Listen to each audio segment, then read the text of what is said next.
Amigos queridos, retornando aos nossos minutinhos psicológicos, ainda dentro do tema ressentimento, mágoa, nós vimos que Joana nos apresentou uma série de quadros mostrando não apenas as situações de mágoa, né, mas as consequências através de doenças, né, que eclodem no corpo físico, questões psicológicas por conta da mágoa. Normalmente, quando eu vejo as obras de Joana de Hamed, eu penso algumas frases, um parágrafo ou outro, para compartilhar com vocês. O Espírito Hamed, nessa obra As Dores da Alma, ele tem duas lições a respeito da mágoa. As duas são excelentes. Eu vou pegar uma delas, e ela é tão boa que eu vou ler praticamente na íntegra. Vocês vão peço desculpas, mas eu vou ler na íntegra porque é tão boa que vale a pena. E vou fazendo meus comentários dentro da minha compreensão. Depois vocês me mandam alguma notícia. O que eu percebo, principalmente, dentro da abordagem que ele traz aqui, eu quero que vocês observem, é de que ele diz, em outras palavras, que nós ainda não aprendemos a amar, que nós não sabemos amar. E que a mágoa é uma consequência, uma decorrência da ausência do amor ou de um amor equivocado, de sentimentos que às vezes nem sempre são ou poderiam ser classificados como amor. Bom, vamos ver o que ele diz. Ele diz assim: os indivíduos que acreditam que tudo sabem a respeito do amor não têm meios de descobrir que não sabem, pois para nos tornar aptos ao aprendizado, é necessário estarmos abertos às experiências e às observações. Olha que interessante. Às vezes uma pessoa tem um dissabor com um amigo, com um cônjuge, homem, mulher, com um parente, e fala, nunca mais eu quero, não vou tentar mais, não dá certo. Então, como que nós vamos aprender sobre aquilo sem vivenciar, sem experienciar? Aprendemos sobre o amor, diz Hamed, quando reconhecemos nossa própria ignorância, que não deveria ser encarada como desapontamento e fracasso, e sim como estímulo e desafio a um conhecimento mais amplo. A maior parte das criaturas se comporta como se o amor não fosse um sentimento a ser cada vez mais aprendido e compreendido. Aqui eu me lembro quando eu ingressei na doutrina espírita, lá pelo final dos anos 80, na Casa Espírita Eurípides Bassanufo, nosso querido Eurípides, sempre no nosso coração. Quando um dos dirigentes sempre dizia assim, olha, nós ainda não somos bons. E para ser bom, precisamos treinar, precisamos aprender. Então aqui nós temos muitas frentes de trabalho, onde vocês podem, a partir de uma identificação com alguma das tarefas que são oferecidas, vocês treinarem o amor ao próximo. Às vezes com um estranho, para quando vocês ficarem mais fortalecidos e tiverem aprendido sobre a bondade, poderem fazer isso, às vezes, em situações mais complexas, que muitas vezes estão dentro de casa, no ambiente familiar. E o Hamed está dizendo está dizendo aqui basicamente a mesma coisa. Que, sabe, o amor precisa ser compreendido, aprendido, desenvolvido. E ele conclui esse pedaço de pensamento dizendo assim, as pessoas agem, né, como se estivesse inerte na intimidade humana, né? Como o amor, como se ele estivesse já lá prontinho, pronto, dentro da nossa intimidade, e passam a viver na expectativa de que um dia alguém ou alguma coisa possa despertá-lo em toda a sua potência numa espécie de fenômeno encantado. Tem gente que está esperando o príncipe encantado, uma mágica. Cair do céu, um fato. Ou seja, ele está dizendo, não é assim. Quem age assim, age de forma infantil, age de forma imatura. É algo que precisa ser trabalhado. desenvolvido. E aí ele fala: quase todos os habitantes da Terra são considerados um livro em branco no entendimento do amor. O que é um livro em branco? É quase como se nós tivéssemos que começar a escrever a história. Nosso amor ainda é muito pequeno, muito condicionado, muito condicional. Eu gosto de você porque você faz coisas que me agradam. É troca. Ainda não é aquele amor que ama, simplesmente ama. Por não admitirmos nossa incapacidade de amar verdadeiramente, é que permanecemos desestimulados e conformados a viver uma experiência com fronteiras bem limitadas na área da afetividade. Aqui é uma palavra muito boa, essa afetividade. Muito boa.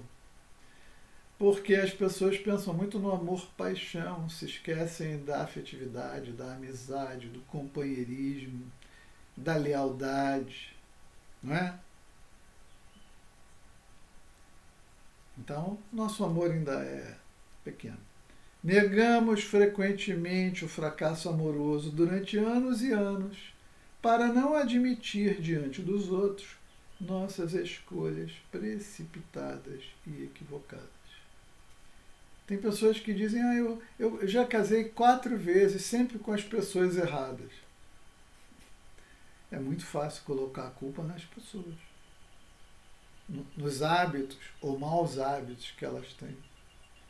Você, antes de casar com elas, de estar com elas, de conviver com elas, você não conhecia a pessoa, você não foi com ela fazer um passeio, não foi ao cinema, não foi a um restaurante, você não viu que ela tinha certos hábitos, às vezes vícios, e você optou por estar com ela. E agora você coloca a culpa nela. Não. Então o que ele está dizendo é que nós fazemos escolhas erradas, precipitadas, equivocadas, né? E aí não percebemos muitas vezes oportunidades imensas de caminhar pelas veredas do amor, porque não renunciamos à necessidade neurótica de ser perfeitos. Ficamos sempre presos a uma pressão torturante de infalibilidade. Então tem pessoas que estão juntas porque a pessoa não quer dar o braço a torcer, que errou, que escolheu errado, que escolheu mal. E vive uma vida infeliz fazendo o outro infeliz. Se tem filhos, são todos infelizes juntos. Perdemos excelentes momentos de crescimento pessoal, queixando-nos cotidianamente de que estamos sendo ignorados e usados, diz. Porém, nunca tomamos atitude alguma.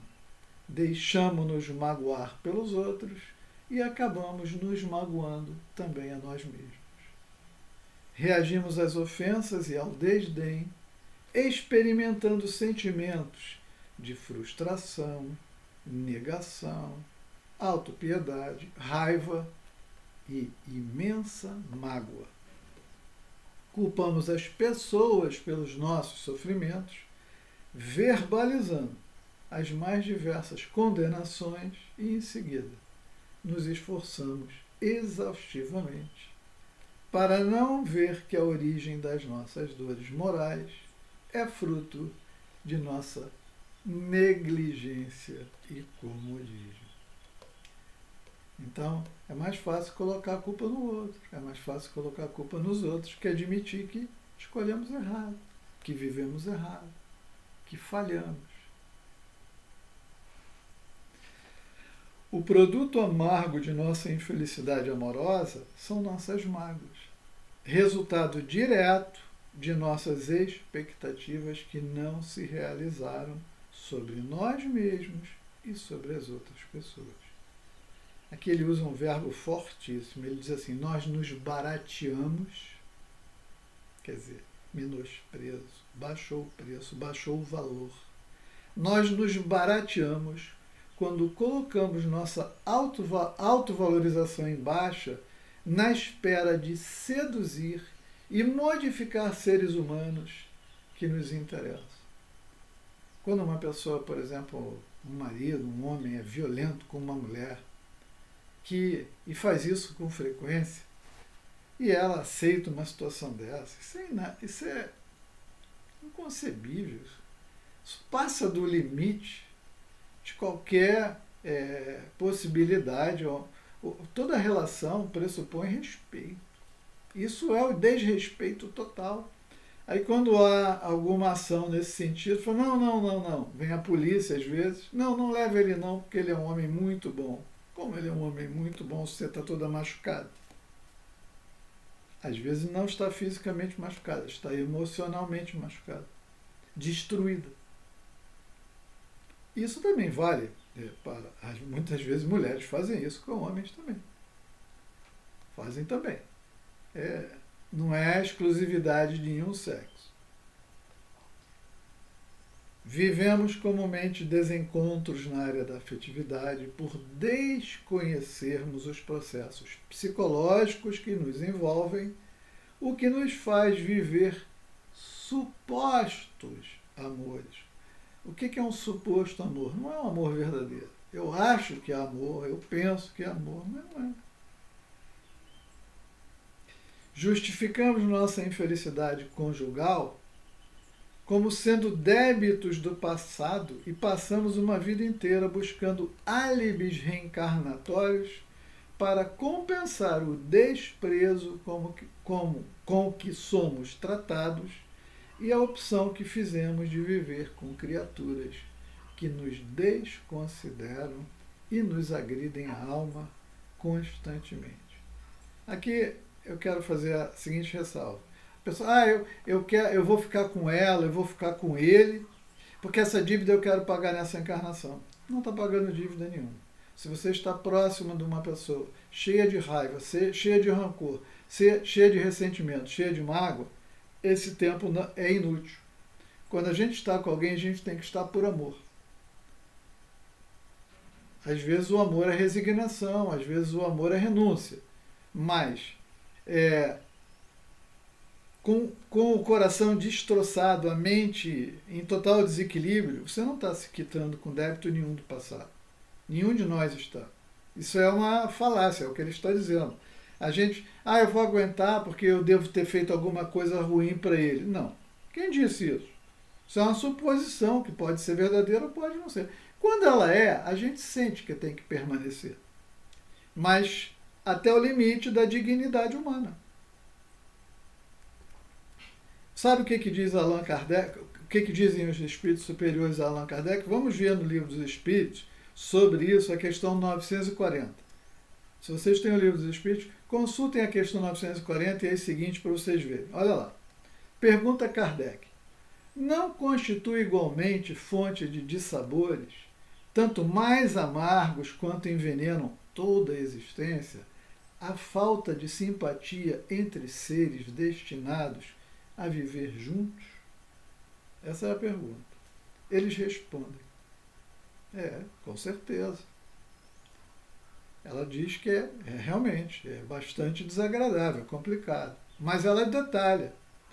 Essa, porém, é uma das infelicidades de que sois, as mais das vezes, a causa principal. Em primeiro lugar, o erro é das vossas leis. Está falando das leis humanas, das leis religiosas que adotamos. Julgas, porventura, pergunta o espírito superior Allan Kardec, que Deus te constranja a permanecer junto dos que te desagradam? Depois, nessas uniões, ordinariamente buscais a satisfação do orgulho e da ambição, mais do que a ventura de uma afeição mútua. Ou seja, você casou com aquela pessoa por quê? Você casou por amor de verdade? Ou você queria status, uma condição financeira agradável, segurança, muitas outras coisas? Sofreis, então, as consequências dos vossos preconceitos. É isso que a espiritualidade diz, que nós não temos a obrigação de ficar do lado de ninguém que nos aborrece, o tempo todo, todo dia, sem parar. É isso que está escrito aqui. Leiam o Livro dos Espíritos. Casamentos, aí o Hamed conclui, Casamentos considerados comerciais foram realizados entre promessas socialmente dissimuladas, mas certamente eram transações de compra e venda. Negociações de posição social compraram beleza físico-sexual. A comercialização de diplomas promissores rentáveis. Vou casar com ela porque ela está muito bem encaminhada, vai ser uma médica, ele vai ser um médico, ele vai ser isso, ela vai ser aquilo. A família dela tem uma fortuna, a família dele tem uma fortuna, tem uma empresa. Né? Então, a comercialização de diplomas promissores rentáveis aliou-se à aquisição de estruturas financeiras sólidas. E aí, Hamed faz a pergunta: a isso é que denominamos uniões matrimoniais? Cadê o amor? Cadê o amor real, o sentimento que tem que unir as pessoas? Claro que daqui a pouco haverão mágoas, ressentimentos. A paixão, que muitos chamam de amor, raramente atravessa seu estágio embrionário. Aos poucos, perde a força motivadora por não possuir raízes profundas nos verdadeiros sentimentos da alma. Você está atraído por uma pessoa, daqui a pouco você está atraído por outra, e depois por outra. É sempre assim. Chega um momento que cansa e vai. Por quê? Porque não tem o amor, o sentimento ali. E, obviamente, que em todas essas relações vai haver que um ou os dois se machuquem, pessoal e mutuamente. E aí viram mágoas, ressentimentos, reclamações. Quando a desilusão desfaz a paixão, é porque desgastou-se o estado de irrealidade. Agora você viu que não era bem assim. Você só estava apaixonado. Paixão. A paixão, como todos dizem, cega. Você não vê a realidade. Então, Hamed diz que quando vem a desilusão, é porque a realidade se apresentou tal como é. Paixões acontecem quando usamos nossas emoções sem ligá-las aos nossos sentidos mais profundos. Quando sempre acreditamos que o fracasso conjugal é o antônimo do sucesso matrimonial, esquecendo-nos, contudo, de que o êxito, em muitas circunstâncias, está do outro lado do que denominamos ruína afetiva. Então ele está dizendo o seguinte: às vezes até um casamento que não dá certo, uma união que não dá certo, ela pode trazer muito aprendizado. Às vezes, para o aprendizado, aquilo foi um sucesso. Aprendemos quem somos e como agimos convivendo com os defeitos e qualidades dos outros. É justamente nos conflitos de relacionamentos que retiramos as grandes lições para identificar as origens de nossas aflições. Perguntemo-nos a nós mesmos: por que estou me deixando magoar tanto? Onde e como nasceram minhas crenças de autopunição? Como está a minha postura de vida? Como esta minha postura de vida pode me fazer feliz? São perguntas que a gente precisa se fazer antes de colocar a culpa no outro, ter mágoa e ressentimento do outro. Isso é agir com responsabilidade, com maturidade. Sempre teremos infinitas possibilidades de escolha, por isso, liguemo-nos a Deus e creiamos na bondade divina, diz Hamed. Com certeza, Ele mostrará o caminho para conquistar a felicidade que tanto almejamos. É uma abordagem bastante diferente daquela de Joana, mostrando que a mágoa, o ressentimento, em geral, é fruto de uma relação de amor que não foi corretamente percebida, entendida, preparada, elaborada. Reflitamos. Muita paz.